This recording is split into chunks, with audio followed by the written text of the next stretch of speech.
읽지 않은 부분은 여러분들이 나중에 시간이 되시면 좀 읽어보시기를 바랍니다. 다음 주 여러분 야외로 가는 광고 잘 보셨습니까? 예. 주중에 여러분에게 또 개인적으로 또 연락하도록 할 테니까 다음 주 모처럼 만에 바람 쐬러 나가는데 여러분들이 또 함께 동참하시기를 바랍니다.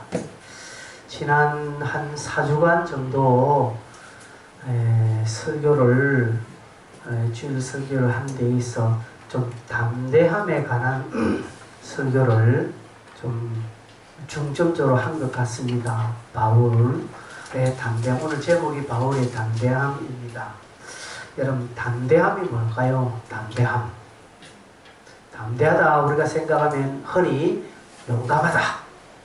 그죠? 또 막 용기 있게 무언가를 행하는 것을 담대하다고 이렇게 말합니다. 틀린 것은 아닙니다. 그러나 그것은 담대함에 뭐 한 1, 20%밖에는 되지 않는 것입니다.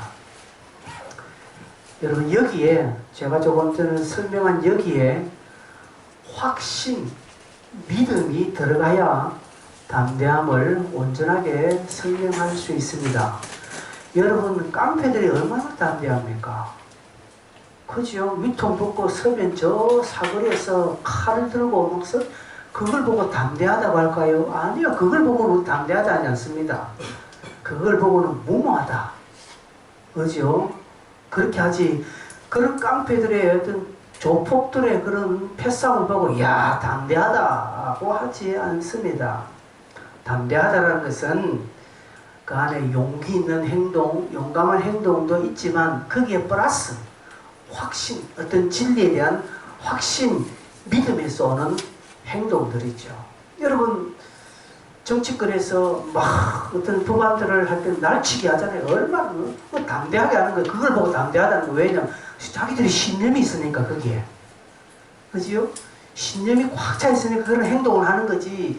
신념이 없으면 안 하는 것이죠. 물론 뭐 정치권들은 그런 신념도 당리당략에 움직이는 것이겠지만 그런 것입니다. 여러분, 바울이 이런저런 여러 가지 고문 가운데 흔들리지 않고 다 선 이유가 무엇일까요? 담대하게 대하는 이유가 뭘까요? 그것은 자기가 믿는 복음, 자기가 따르는 예수 그리스도에 대한 확신이 있기 때문에 어떤 형편과 상황에서 흔들리지 않습니다. 뭐 내 삶에 조그만 것이 왔다고 해서 뭐 이런 어려움이 왔다고 해서 픽픽픽픽 그렇게 하지 않습니다. 왜요? 믿는 바 확실하기 때문에 그렇습니다. 내가 따르는, 내가 보고 있는 이 신앙에 확실하게 있기 때문에 흔들리지 않습니다. 여러분, 저한테 억만금을 주면서 주일 한번 빼먹자고 하면 제가 할까요? 할 것 같아요. 억만금 주니까. 근데 여러분, 제가 주일날 어떤 일이 탁 생겼으면 제가 주일 빼먹을까요? 안 빼먹습니다. 뺄 수가 없습니다. 담임 목사인데 어떻게 빼먹어요? 담대하니까 그래요. 신앙 안에 그것에 대해서 아까운 마음이 없습니다. 누가 저에게 하루 좀 빼주면 내한테 돈 1,000만 주겠다. 그럼 제가 1,000만원과 예수를 바꾸겠습니까? 안 바꿉니다. 저는. 왜냐하면 신앙이 저 안에 꽉 있기 때문에 그렇습니다. 바울도 그렇습니다. 그래서 여러분, 우리가 진리에 다 확고하게 서는 거 얼마나 중요한지 모릅니다. 그죠? 믿음 안에 반듯하게 서는 거 대단합니다. 그 사람은 담대할 수 있습니다. 여러분, 이단들을 보세요. 얼마나 담대합니까? 예, 그 믿음에 꽉 서 있으니까 흔들리지 않습니다. 그러기에 우리는 이 성경에 대한 확신, 말씀 공부에 대한 확신이 중요합니다. 여러분, 성경을 배우셔야 됩니다. 말씀을 공부하셔야 됩니다. 특히 교리 공부를 하셔야 됩니다. 예전에 저희 교회는 주보에 늘 소요리 대교리 문답을 매주 실어서 오열 때 한 번씩 읽고 낭독한 적이 있습니다. 그걸 보신 김기태 선교사님이 그날 우리 교회 주를 보고 너무 감동하고 요즘도 이런 교회가 있느냐고.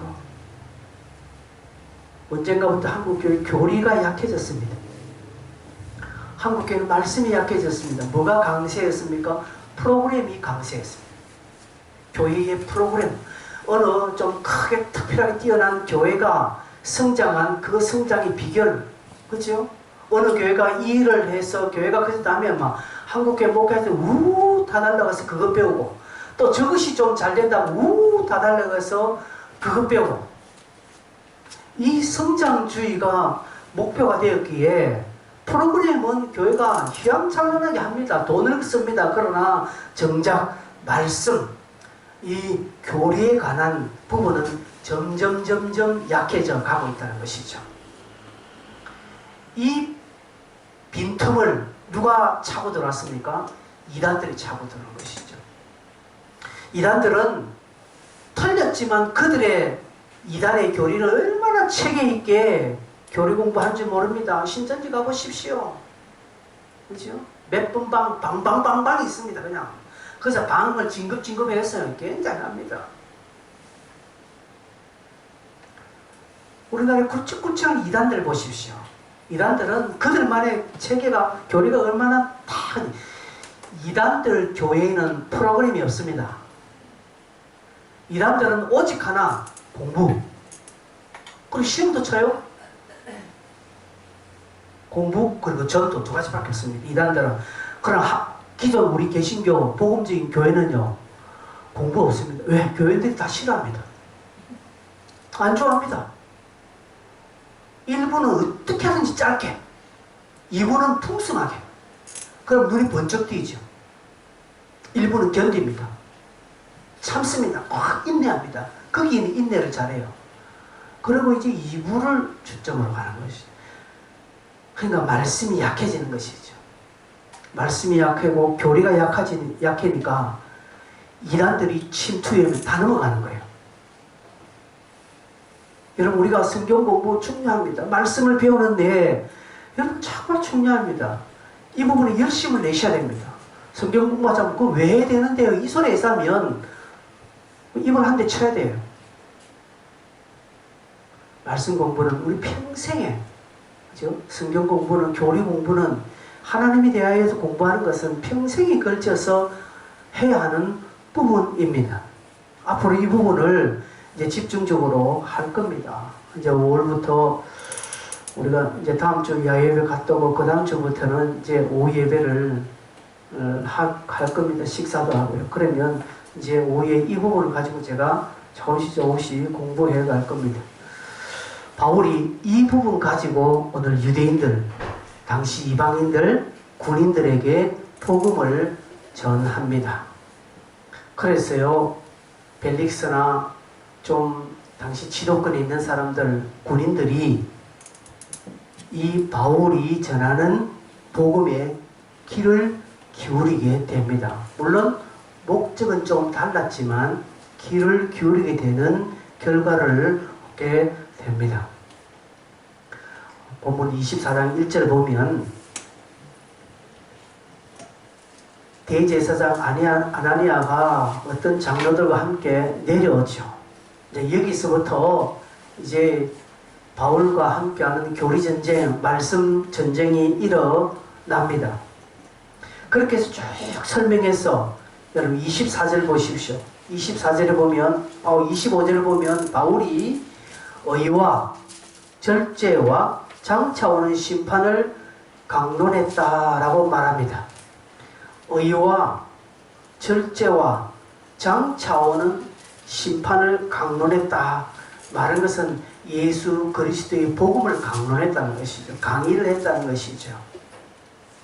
예수 그리스도께서 십자가에 죽으신 것이 인류의 의가 되고, 그리고 그 의를 받은 오늘 인생은 이 땅에서 믿음 안에서 절제하는 삶을, 절제하는 데서 뭔가 참는다는 것이 아니라 이 세상에서 하늘나라를 위하여서 다른 것을 포기하는 삶을 살고, 그리고 장차 오실 예수 그리스도를 기대하는 것들을 쭉 설명을 했다는 것이죠. 그러니까 나중에 이 사람들이 그 부분에 귀를 기울이게 되었습니다. 여러분, 사단은 에덴 동산서부터 바울 시대를 거쳐 오늘날까지 미혹하고 또 성도들을 공격해 옵니다.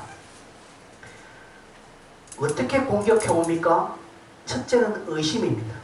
우리에게 의심을 불러요. 진짜 예수님이 천국 가나? 한 것이죠.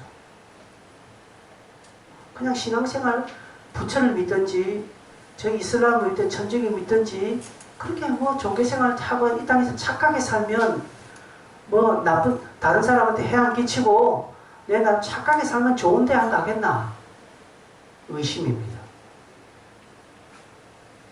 그리고 미혹합니다. 미혹. 이 성경을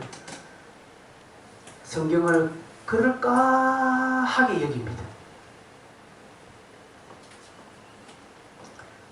즉 한마디로 신앙 안의 윤리 또 신학적인 문제로 공격을 해온다는 것이죠.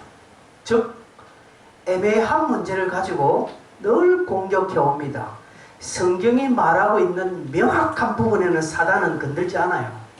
그러나 성경이 약간 비껴서 말한 부분들은 사단은 꼭 공격하고, 여러분 쉽게 잘 아시는 술, 담배 문제로 늘 공격해. 세상 사람들이 야, 술 마시면 뭐 천국 못 가나? 이렇게 합니다. 천국 가요! 담배 피면 천국 못 가나? 천국 가요! 나쁜 짓 하면 천국 못 가나? 갈 수 있어요. 뭐만 믿으면. 예수 믿으면 천국 간다는 이 간단한 의의 문제를 자꾸 시험들게 하는 것이죠. 그것에 의심들게 합니다. 왜? 인간적인 윤리가 가득 차니까. 우리는 윤리적으로 생각하잖아요. 착하게 살아야 돼. 그죠? 여러분, 내가 아무리 윤리적으로 산다고 해서 해를 서쪽에서 뜨게 할 수 없습니다. 내가 아무리 윤리적으로 착하게 산다고 해서 우리 이 나라 너무 더우니까 사계절 없애버리고 그냥 그냥 봄과 가을만 있게 하자. 그렇게 할 수 없습니다. 정해놓은 자연의 법칙은 어느 누구도 건들 수 없는 것처럼 하나님께서 이 땅에 딱 영적으로 정해놓은 법칙은 어떤 것도 움직일 수 없다는 사실을 우리는 철저하게 믿어야 됩니다. 이만희가, 안사몽이가, 장길자가 하나님이 아니라는 사실. 오직 예수 그리스도 그분만 우리가 믿을 때에 그것을 하나님은 옳다 여겨주시고 하나님 나라로 인도해 주신다는 이 놀라운 사실은 흔들림이 없어야 됩니다. 근데 자꾸 술, 담배 그리고 어떤 신앙적인 애매한 윤리 문제를 가지고 공격하면 이게 우리가 공부가 되어 있지 않으면요, 모르겠네. 들어보니까 저 말도 맞거든요. 구원파가 말하니까 구원파는 우리에게 네 재산 받았나? 받았다. 죄는 누가 지었노? 내가 지은 것이야. 내 몸이죠. 나 영은 죄와 관계없다는 것이야. 하나님께서 우리를 구속해 주셨기 때문에 내 영은 죄와 관계없기 때문에 죄는 내 몸이 짓지. 그리고 주님은 장차 내가 지을 죄까지도 다 용서했기 때문에 이 땅에서 우리가 죄를 지어도 괜찮다라고 이야기합니다. 이 구원파의 교리. 믿으려면 구원파를 믿어야 돼. 그죠? 근데 그게 과연 성경적일까요? 아니야, 이게 공부가 안 돼 있으면 이 부분에 다 넘어간다는 것이죠. 악한 영은 계속적으로 우리가 확실하게 안 섰으면, 우리가 자꾸 부평제처럼 이래 흔들리고 저래 흔들리면요, 사단은 늘 공격을, 내가 믿음에 반듯하게 안 서 있으면요, 이번에는 이쪽을 통해서 나를 공격해오고 언젠가 또 저쪽을 통해서 나를 공격해오고 이래저래 양사방에서 나를 공격하는 루트가 많습니다. 한 번, 두 번 내가 이겼다고 해서 사단이 물러가지 않습니다. 그 다음부터는 나를 공격하는 것이 없느냐? 아닙니다. 여러분, 누가복음 4장 13절에 보면 40일 금식을 마치신 뒤에 예수님께서 40일 금식을 마치신 뒤에 시험을 받으시잖아요. 그래서 세 가지 시험을 받을 때 예수님께서 말씀으로 탁 이기시거든요. 그 뒤에 시험을 다 마치고 사단이 어떻게 하느냐? 잠시 떠납니다. 잠시, 얼마 동안 떠납니다. 좀 빨리 찾아가지고 좀 띄워주면 참 좋겠는데 이게 잘 안 되시네. 예, 4장 13절.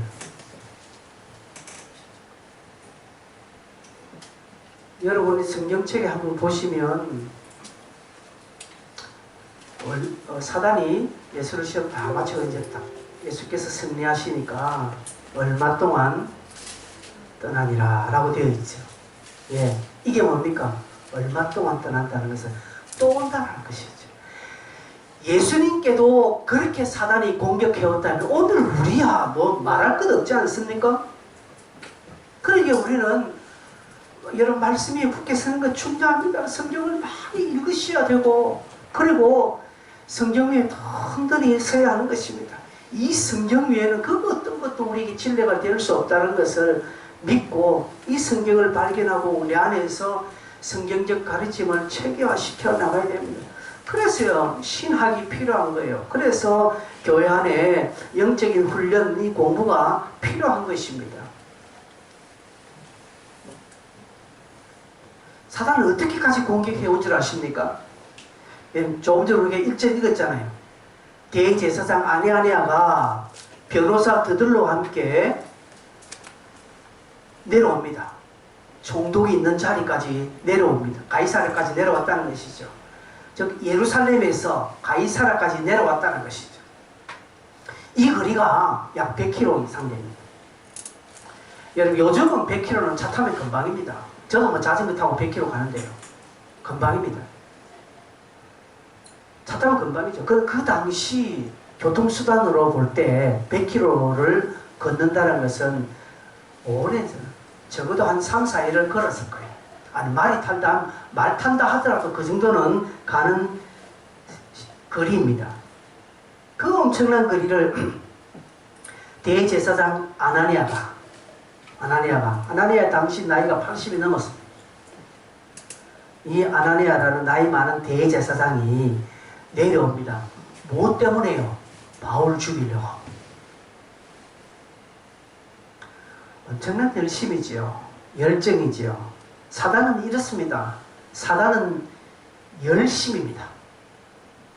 사단은 부지런합니다. 사단은 집요합니다. 한두 번 우리를 공격해서 우리가 안 넘어가니까 그 다음 사단은 아이고 안되겠다라고 물러서는 법 없습니다. 예수님께도 물러서지 않았습니다. 사단은 어떻게 하든 열심을 가지고 오늘 우리가 어디를 가든지 그곳까지 쫓아와서 공격을 합니다. 바울을 죽이기 위해서 노구를 이끈 이 대제사장이 그 긴 거리를 멀다 하지 않고 달려와서 오늘 바울을 1절 끝에 보니까 고발한다라고 말합니다. 그리고 말을 잘하는 변호사 드들로를 앞세워서 송사를 합니다.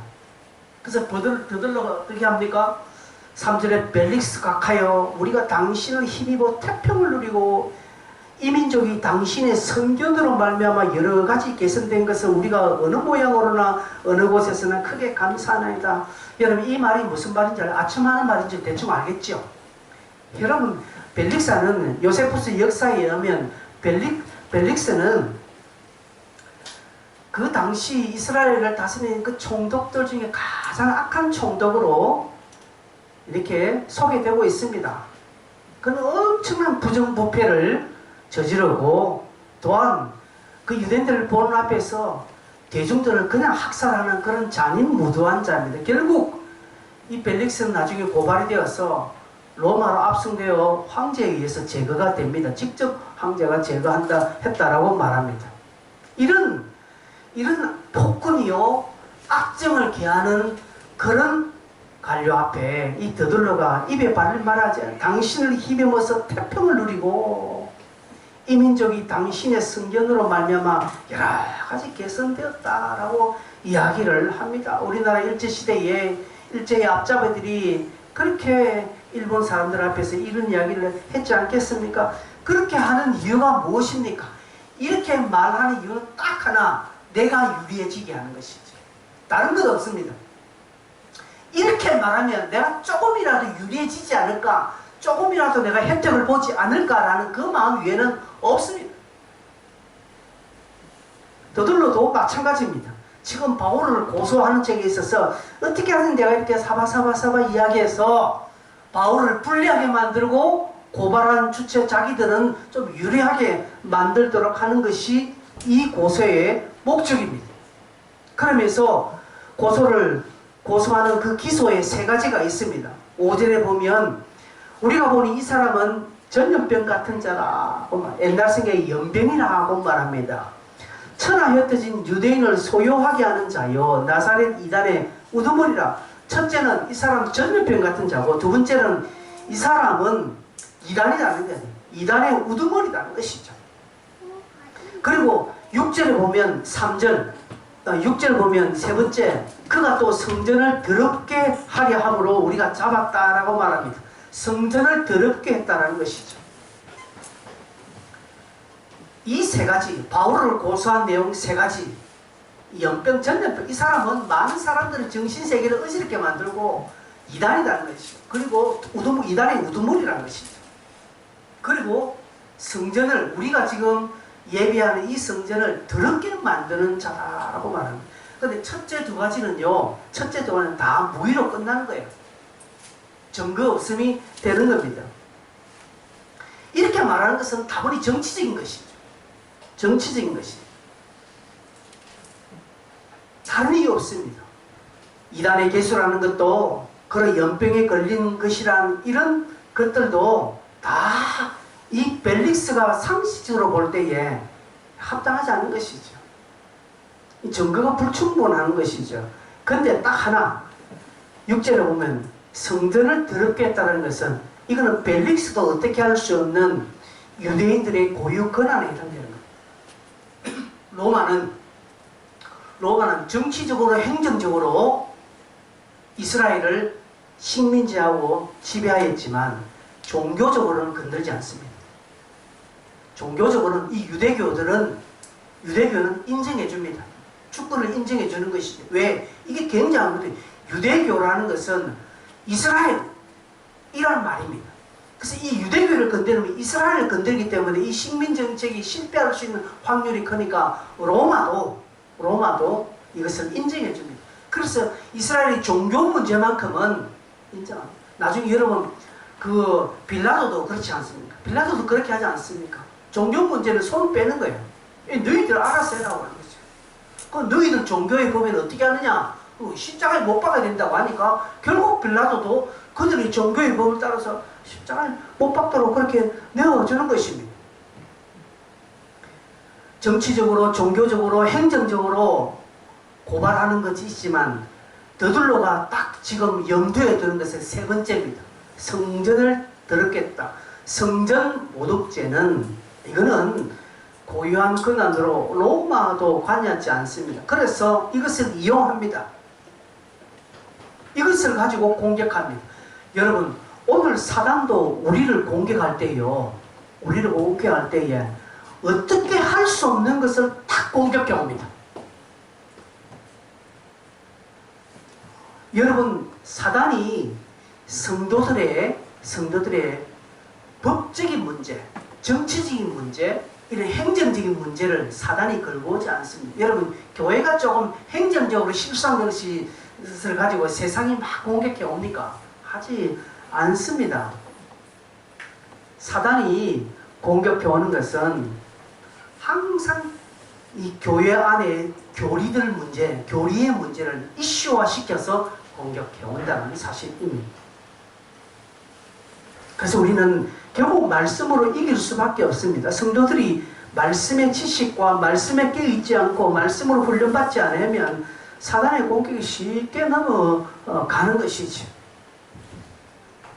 세상도 여러분 이단들의 교회를 좋지 않다고 이야기합니다.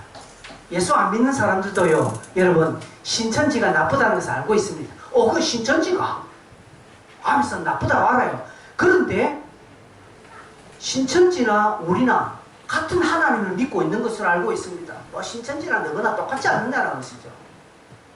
이단이라는 것은 알고는 있지만 그러나 내용은 같다라는 것이죠. 여러분 예전에 지금 여기에 알파코 이런 문구점 있지 않습니까? 알파코 문구점 있죠. 그 뒤에 보면 그 자리에 여기에 예수 중심 교회가 있었습니다. 아시죠? 구원파소. 구원파가 있는 이 구원파 교회가 저 자리가 좀 협소해서 어디를 옮기려면 저기 연산 중학교 건너면 해원정상가 있죠? 그게 절 밑 그 옆에 가려고 하니까 절에서 반대했습니다. 절에서 뭐라고 한다면 이단이 여기 올 수 없다는 것이죠. 여러분 절도 하나야.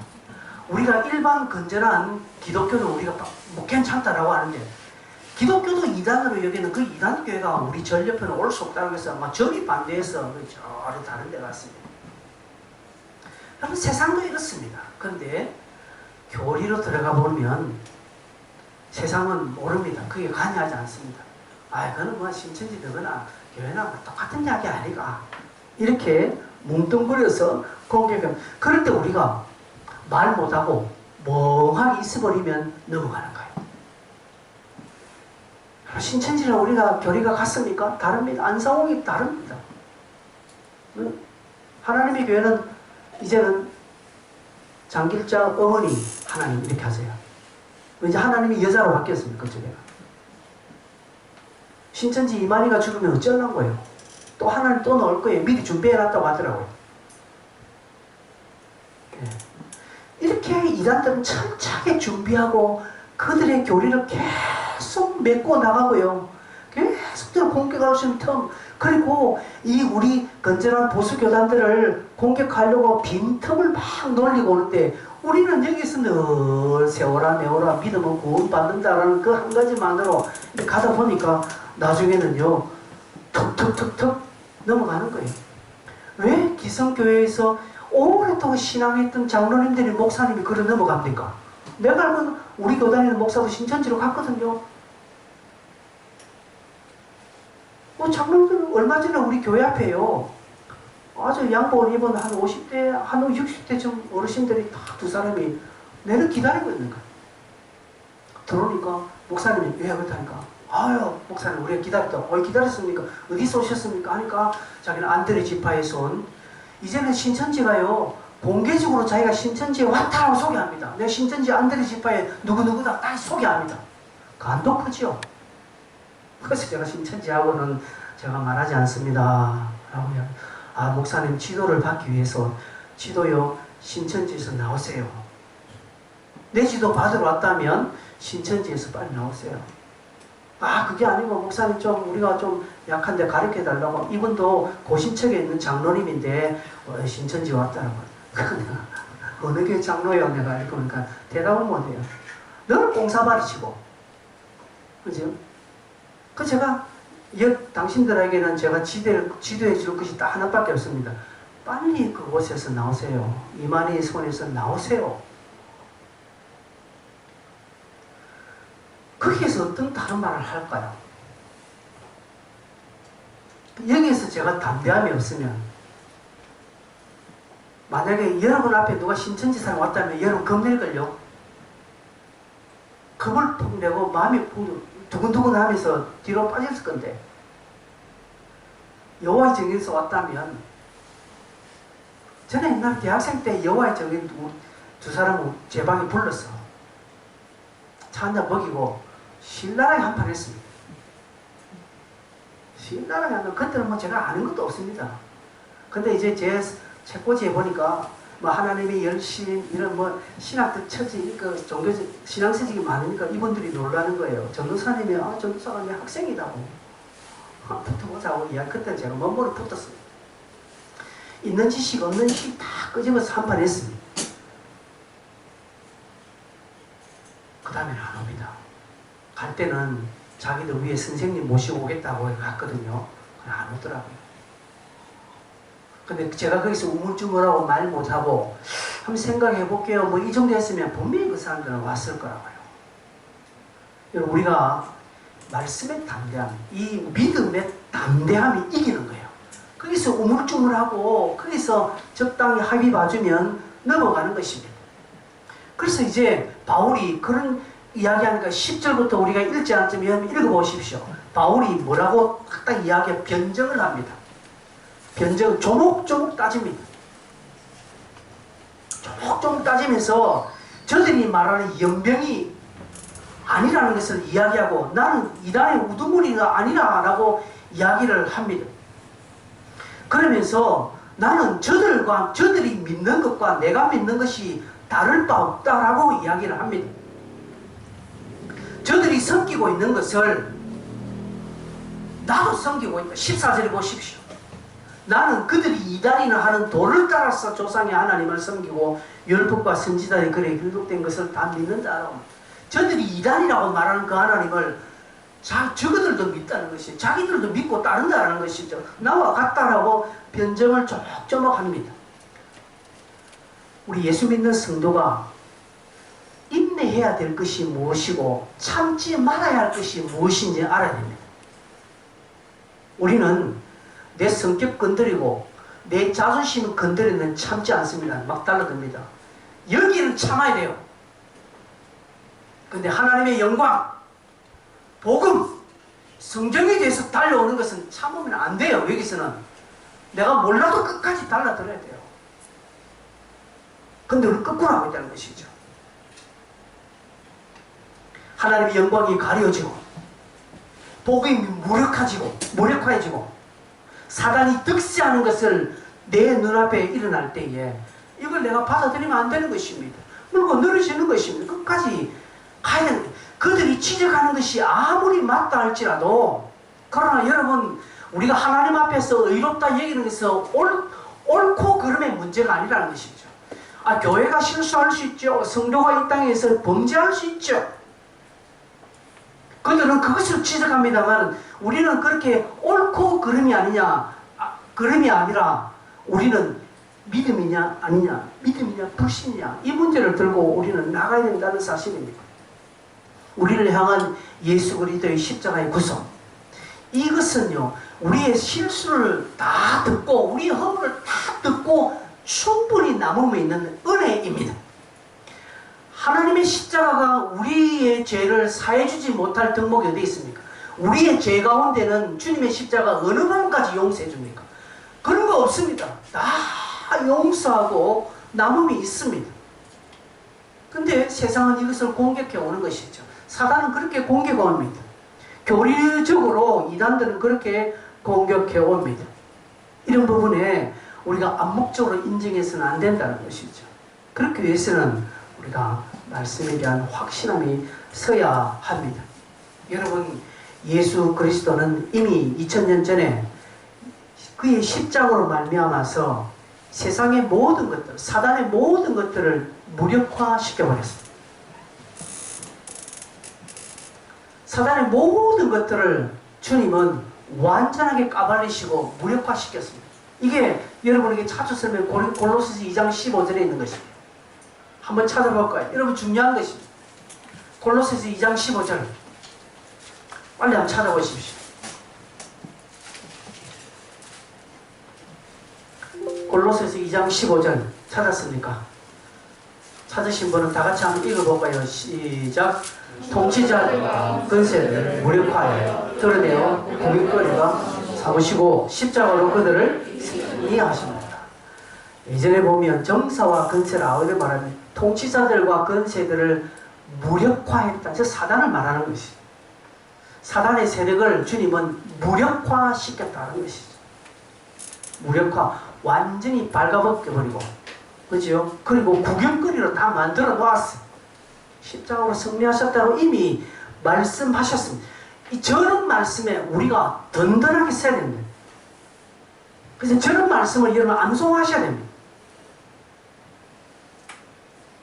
그래서 암송하시고 기도할 때마다 여러분 사단이 여러분의 앞서 있거나 여러분을 장악하려고 하는 그런 어떤 느낌이 있을 때마다 저 말씀을 암송하면서 선포하시고 이미 정사와 근세를 벗어버리고 무력화시켜버렸습니다. 그리고 그들을 완전히 구경거리로 만들어버리고 십자가로 승리하셨다는 이 말씀을 믿고 이 말씀은 나의 환경과 조건과 상황과 내 현실, 내 사실보다 더 우선되어지는 말씀으로 믿어야 합니다. 그런데 이런 말씀이 있음에도 불구하고 양심의 가책에 짓눌려서 늘 미안해서 늘 내 스스로가 막 작게 여기고 그렇게 해서 뒤로 물러가는 경우가 얼마나 많이 있느냐는 것이죠. 그런 인정, 그런 겸손은 아무런 소용이 없다는 것이죠. 어떻게 됩니까? 여러분, 말씀을 재해석하고 공부하는 것입니다. 여러분, 오늘도 제가 말씀드린 이 부분만이라도 여러분이 확고하게 여러분 마음속에 다 가지고 있다면 웬만한 국경은 이길 수 있는 근거가 되기도 합니다. 결국 바울은 이런 더들로의 성사를 반박하면서 그들도 이 일에 함께한 자라고 이렇게 연결시킵니다. 그래서 스스로 유대인들이 올무에 걸리도록 딱 합니다. 15절 16절을 보면 그들이 기다리는 바 하나님께 향한 소망을 나도 가졌다. 즉 유대인들의 소망이나 나의 소망이 같다라고 말합니다. 이 부분에 양심이 없이 거리낌이 없이 힘썼다라고 이야기합니다. 이미 23장 1절 앞장에서 보면 바울은 자기는 양심을 따라 하나님을 섬겼다고 밝혔죠. 그러면서 이후 구절을 쭉 보면 유대인들의 그 송사의 증거를 보여달라고 오히려 바울이 공격을 하고 있습니다. 저들이 내가 성전을 더럽혔다라는 이 부분의 증거를 한번 대봐라고 오히려 바울이 벨릭스에게 공격을 한다는 것이죠. 그래서 22절 보면 벨릭스가 이 도에 관한 것을 자세히 더 아는 거로 연기하는 것이죠. 이 도에 관해 좀 자세히 좀 알아야 되겠기에 재판할 수 있지 않겠습니까? 그래서 연기를 합니다. 하나님의 간섭입니다. 지난주에도 제가 설명했습니다. 하나님의 간섭입니다. 하나님께서 함께 하시면 세상의 흐름이 바뀌는 것이죠. 이것은 오늘 우리에게도 마찬가지입니다.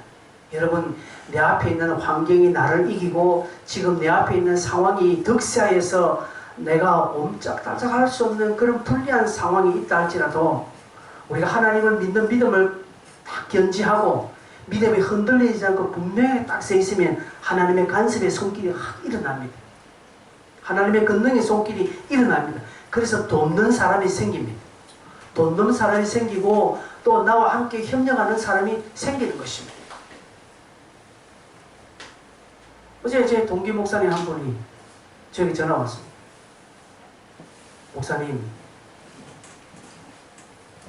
목사님 교회에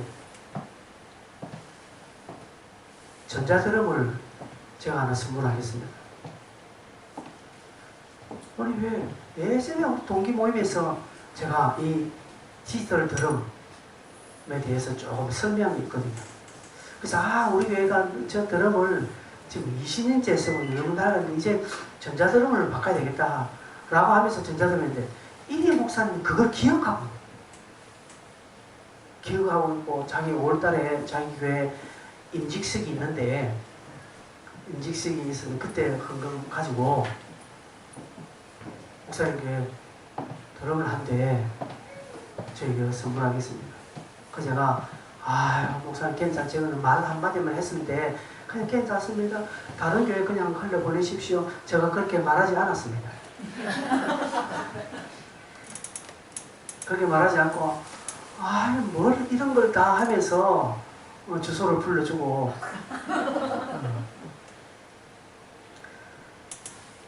하나님은 그런 부분에 이렇게 우리를 물론 지금 제가 말하는 거하고는 조금 경우는 다릅니다만은 하나님은 우리를 붙드시고 우리가 다 믿음 가운데 견지하고 다 그 자리에 있으면 이제 흔들리지 않고 그 자리에 있으면 하나님께서 알아서 해주시는 거예요.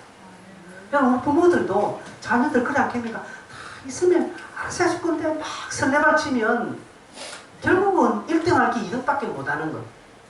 우리도 그런 거예요. 신앙도 하나님 앞에 의지하고 내가 답답하고 내가 불안할지라도 하나님의 향한 절대적인 믿음을 가지고 흔들리지 않고 이 부분에 담대하게 다 있으면 순간순간 하나님께서 사람을 붙여주시고 물질 붙여주시고 길을 열어주시고 주변 내가 있을 때는 막혔는데 나중에 보니까 환경이 싹 막혀져서 그렇게 행하는 것이에요.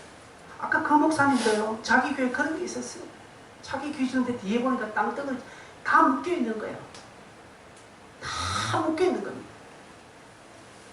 한 7년 8년 꼭 참고 있으니까 자기 교회는 손도 안 대고 다른 큰 건설회사 아파트가 국가하고 상대해서 그걸 싹 풀고 싹 들어오는데 이 교회가 딱 그 아파트에 도로 놔야 할 자리에 지금 있어.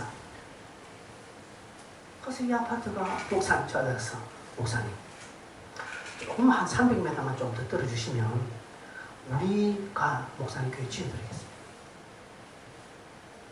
길은 이 목사님이 우린 절대로 이 자리에 물러갈 수 없습니다 라고 말하지 않았습니다. 목사님은 겉으로는 싫은 척하면서 속으로는 할렐루야. 자기 교회 돈 10원도 안 되고 그 건설회사가 지어주고 그렇게 지어졌는데 그 지어주고 나중에 그 교회당 뒤쪽으로 아파트 다 들어오는 거예요. 꽁 좋고 알 먹고. 그래서 제가 참 복이란 복은 당신이 다 갖고 있어. 이유는 한 가지입니다. 담대하게 약속의 말씀 믿고 흔들리지 않는 경우에 하나님이 이런 걸 주십니다. 근데 우리는 내가 먼저 하나님보다 앞장서 한 발 가버리잖아요. 내가 먼저 하나님보다 앞서 행해버립니다. 그러니 하나님이 하실 일이 없는 거예요. 우리는 하나님 도와주세요. 하나님 나를 도와주세요. 라고 하지만 하나님이 돕지 못하는 환경을 딱 내가 만들어 놓고 도와달라고 하는 거예요. 그게 없습니까, 여러분? 여러분, 말씀이 진리. 하나님의 말씀이 진리. 그래서 이 말씀 앞에 이 말씀이 비록 나와 상황과 전혀 결부가 안 되고 이 말씀은 2000년 전에 죽었던 말씀 같고 전혀 내 상황과는 결부가 전혀 안 되는 말씀이 있지라도 내가 믿음을 가지고 딱 견지하고 흔들지 말고 이 말씀에 딱 있으면 하나님이 이 말씀을 이루어 주시는 것입니다. 이것이 말씀이 살아있는 증거입니다. 하나님은 지난번에는 말씀했습니다. 하나님은 단독적으로 일하지 않는다고 하셨죠. 하나님은 결단코 나의 의지와 관계없이 하나님은 몰상식하게 일하지 않습니다. 하나님은 항상 내 의지를 존중합니다. 그럼 여러분의 의지가 무엇입니까? 우리의 의지가 무엇입니까? 하나님이 함께 해주시기를 원하는 의지가 있으십니까? 그러면 기도하셔야 됩니다. 그럼 말씀 읽으셔야 됩니다. 하나님 도와주시기를 원하시고 하나님 내 삶에 개입해 주시기를 원하는데 나는 기도하지 않는다? 말씀 읽지 않는다? 완전히 다른 거예요. 여러분 하나님의 간섭과 하나님의 복을 경험하고 싶습니까? 그러면 여러분 기도하셔야 됩니다. 내가 아무리 최고급 벤처 승용차를 가지고 있는들 내가 시동 걸지 아니하면 승용차를 움직일 수 없는 것입니다. 하나님께서 시동 걸지 않습니다. 내가 시동 버튼을 누릴 때 그 고급 승용차를 내가 누릴 수가 있는 것처럼 하나님이 나와 함께 하시고 하나님께서 내게 복을 주시고 나를 지키시고 보호하시는 것을 내가 아무리 믿는다고 고백하더라도 그것을 움직일 수 있는 시동 버튼을 내가 누르지 않는 한 하나님은 함께 하지 않습니다. 하나님은 가만히 지켜보시는 것입니다. 네가 누를 때까지. 난 너에게 다 줬다. 네가 안 누리는 것이다. 안 한 것이다. 근데 우리는 하나님이 안 도와주셨다고 말합니다. 그게 무엇입니까? 여러분, 핵심적인 말씀에 대한 담대함입니다. 흔들리지 마십시오. 저도 흔들릴 때 있습니다. 저도 흔들릴 때가 있으나 결국은 말씀 앞에 서는 길이 이기는 길이라 생각하고 그것이 내 길이라 생각하고 그 흔들림에서 빨리 벗어나려고 합니다. 말씀을 맺습니다. 성도 여러분, 우리가 말씀 앞에 담대하게 쓰고 기도하는 것이 가장 중요합니다. 가장 중요한데 가장 많이 놓치는 것이 이것입니다. 바쁘다고 힘들다고 합니다. 지난 청년 다니엘 기도회 때 여러분 맨 마지막 날 강의한 이미형규 목사님의 청년 다니엘 기도회 설교한 것을 여러분 유튜브에 있으니까 꼭 한번 들어보시기 바랍니다. 적극 추천합니다. 예. 삶의 기준을 어디에 두고 사느냐 따라서 우리 인생은 달라지는 것이죠. 하나님은 우리와 함께 하십니다. 분명합니다. 하나님 우리를 지키십니다. 분명합니다. 하나님은 살아계셔서 지금 우리와 함께 하십니다. 분명합니다. 그렇다면 내가 시동 버튼을 눌러야 합니다. 무엇입니까? 말씀에 흔들림 없이 서시고요. 여러분 기도하는 자리에 일어서시길 바랍니다. 그렇게 하면 사단은 우리를 어떻게 할 수 없습니다. 오늘도 삼킬 자를 두루 찾고 있는다고 했는데 사단이 삼킬 자가 누구이겠습니까? 적어도 이 자리에 앉아 계시는 분은 아니기를 소망하면서 말씀을 맺습니다. 함께 우리 찬송 부르겠습니다.